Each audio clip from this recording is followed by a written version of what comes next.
ভাই 8-8খানা বড় বড় গাছ, এরম সাইজের প্রমাণ 3 তলা 4 তলা সমান গাছ, যে গাছগুলো এলাকার মানুষকে অক্সিজেন দিত, মানুষকে ছায়া দিত, পাখির ডাক দিত, ফল দিত, ফুল দিত, শুধু কেটে দিয়েছে নিজেদের ধান্দায়, শুধু কেটেছে নিজেদের ধান্দায়। এরা জলা বোঝাচ্ছে, এরা পুকুর বোঝাচ্ছে, বরানগর জুড়ে গাছ কাটছে। এরা শেষ হওয়া দরকার। এরা লোককে বাড়ি থেকে তুলে নিয়ে আসছে। হচ্ছেটা কি? এটা হচ্ছেটা কি? বিধান শিশু উদ্যান যেটা 2013 সালের পরে যেটা তৈরি করা হয়েছিল বরানগর পৌরসভার অন্তর্গত, সেইটে অনেক দিন ধরেই ভগ্নাবস্থায় পড়েছিল এবং সেটা বাচ্চাদের যে খেলার যে খেলনাগুলো মানে স্লিপ, দোলনা, এইগুলো পুরো একেবারে জং পড়ে নষ্ট হয়ে গিয়েছিল, ঝোপঝাড় পুরো জঙ্গল হয়ে গেছিল, সেটা তোমরাও দেখেছো। তো সেইটে খেলার উপযোগী করে তোলার জন্যে আমি আমার বিধায়ক তহবিল থেকে একটা ফান্ড আমি অ্যালটমেন্ট করেছি এবং সেখানে তোমরা দেখতে পারো এই প্ল্যান, এইটা সেটার প্ল্যান।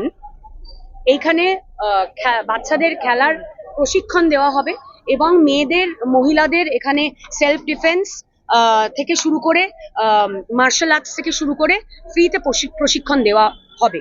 কারণ আমরা দেখেছি আমাদের মাননীয় মুখ্যমন্ত্রী তিনি মহিলাদের ক্ষমতায়ন করেন, সবসময় মহিলাদের এগিয়ে রাখেন এবং আমি যেখানে এখানে একজন মহিলা বিধায়ক, আমাদের চেয়ারম্যানও একজন মহিলা, তো সেক্ষেত্রে আমরা অবশ্যই এটা মহিলাদের জন্য আমরা এটা করব। যদি কত টাকা স্যাংশন হয়েছিল আপনি বলুন? এখানে স্যাংশন হয়েছে প্রায় 25 লক্ষ টাকা, মানে এই মাঠটাকে সৌন্দর্যায়ন এবং সবুজায়ন করার জন্য।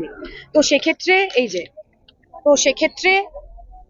সেক্ষেত্রে যখন একটা জায়গায় কাজ শুরু হচ্ছে, তো সেখানে যে ঝোপঝাড় এবং ঝাউবন হয়েছিল দীর্ঘদিন ব্যবহার না করাতে, সেইটে অবশ্যই সেখানে কাটতে হবে, যেহেতু ওখানে একটা ডেভেলপমেন্ট হবে, মেক্সিকান গ্রাস বসবে এই মাঠটাতে, যাতে বাচ্চাদের খেলার একটা মানে কি বলবো ডেভেলপড একটা আপগ্রেডেড একটা আমরা ইনফ্রাস্ট্রাকচার দিতে পারি।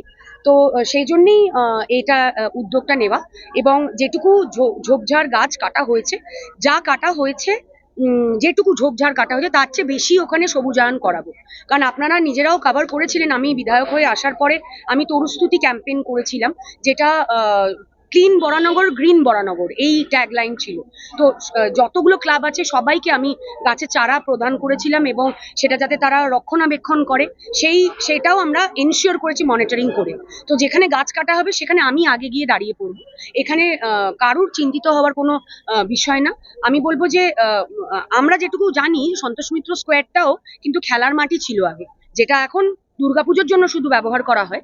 এখানে কোনো পুজো বা কোনো মেলা এখানে হবে না, এখানে বাচ্চাদের খেলা হবে এবং ক্রিকেট বা ফুটবল প্রশিক্ষণ কেন্দ্র এখানে উন্নত মানের আমরা করার চেষ্টা করছি।